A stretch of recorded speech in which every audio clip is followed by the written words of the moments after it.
আজকের রেসিপি শুক্তো। উচ্ছে, বেগুন, কাঁচকলা, আলু, রাঙা আলু দিয়ে হবে শুক্তো। কাঁচকলা, রাঙা আলু আর আলু নুন হলুদ জলে ভিজিয়ে রেখেছি। অল্প পরিমাণে একটু পোস্ত ভিজিয়ে দিতে হবে। এইবার ভেজানো বিউলির ডাল বেটে নিতে হবে, একটা মিহি পেস্ট করে নিতে হবে। এতে লাল আর সবুজ রঙের কাঁচা লঙ্কা কুচিয়ে দিতে হবে, দেখতেও ভালো লাগে, স্বাদও অসাধারণ হয়। এবার এই বেটে রাখা বিউলির ডাল সামান্য পরিমাণে একটু নুন দিয়ে ভালো করে ফেটিয়ে নিতে হবে। ফেটানোর কাজটা বেশ কিছুক্ষণই হবে। ধীরে ধীরে রঙটা পাল্টে যাবে, এরকম সাদা হয়ে যাবে আর হালকা হবে। এইবার গরম তেলে বিউলির ডালের বড়া প্রয়োজন মতো ভেজে নিতে হবে, যতটা শুক্তোতে মনে করবেন ঠিক ততটাই। ভালো করে ভেজে বড়াগুলো তুলে রেখে দিতে হবে। এবার তেলের মধ্যে উচ্ছে ভেজে নিতে হবে। উচ্ছেও হালকা করেই ভাজতে হবে, খুব কড়া করে ভাজার প্রয়োজন নেই। এবার কেটে রাখা বেগুনগুলো গরম তেলে ভেজে নিতে হবে। আবারও ভাজা হয়ে গেলে বেগুনগুলো তুলে রাখতে হবে। এবার তেলে ফোড়ন দেওয়ার পালা। ফোড়নে দেওয়া হচ্ছে মেথি আর কাঁচা লঙ্কা।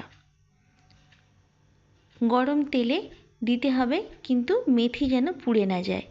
ভালো করে ফোড়নটা ভেজে নিয়ে এবার নুন আর হলুদ জলে ভিজিয়ে রাখা কাঁচকলা, রাঙা আলু আর আলু ভেজে নিতে হবে।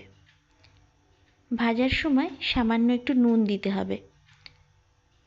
নুনটা যেরকম শুক্তোতে প্রয়োজন সেরকমভাবেই দিতে হবে, আন্দাজ মতো। অল্প পরিমাণে নুন দিয়ে সবজিটা একটু ভেজে নেব। এবার এর মধ্যে ভেজে রাখা উচ্ছে আর বেগুন দিয়ে দিতে হবে। আবারও সব সবজিগুলো একসাথে ভেজে নিতে হবে, তবে খুব কড়া করে ভাজার প্রয়োজন নেই। শুক্তোতে সব কিছুই হালকা ভাজা হয়। এর রঙটা একটু হালকাই হয়, কিন্তু স্বাদ অসাধারণ। নাম তেতো শুক্তো, স্বাদে অসাধারণ। দিয়ে দেওয়া হলো পোস্ত বাটা, সঙ্গে আদা বাটাও। এবার ঢেকে দিতে হবে। কিছুক্ষণ পর ঢাকনা সরিয়ে আন্দাজ মতো জল দিতে হবে। জলের পরিমাণটা বেশি হবে না, ধিমে আঁচে শুক্তোর সবজি সেদ্ধ হবে।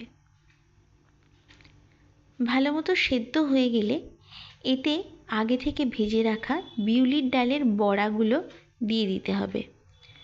সব বড়াগুলো দিয়ে একটু ফুটিয়ে নিতে হবে, তাহলে বড়ার মধ্যেও ঝোলটা ঢুকে যাবে আর বড়ার স্বাদ অসাধারণ হয়। এবার 1 চামচ ঘি দিয়ে ভালো করে শুক্তোটাকে নাড়িয়ে নিতে হবে। দেখুন শুক্তোর রঙটা কি সুন্দর এসেছে। এবার এই শুক্তো তৈরি। তেতো শুক্তো মশলা ছাড়া, কিন্তু সুস্বাদু। ভিডিওটা ভালো লাগলে লাইক, শেয়ার, সাবস্ক্রাইব।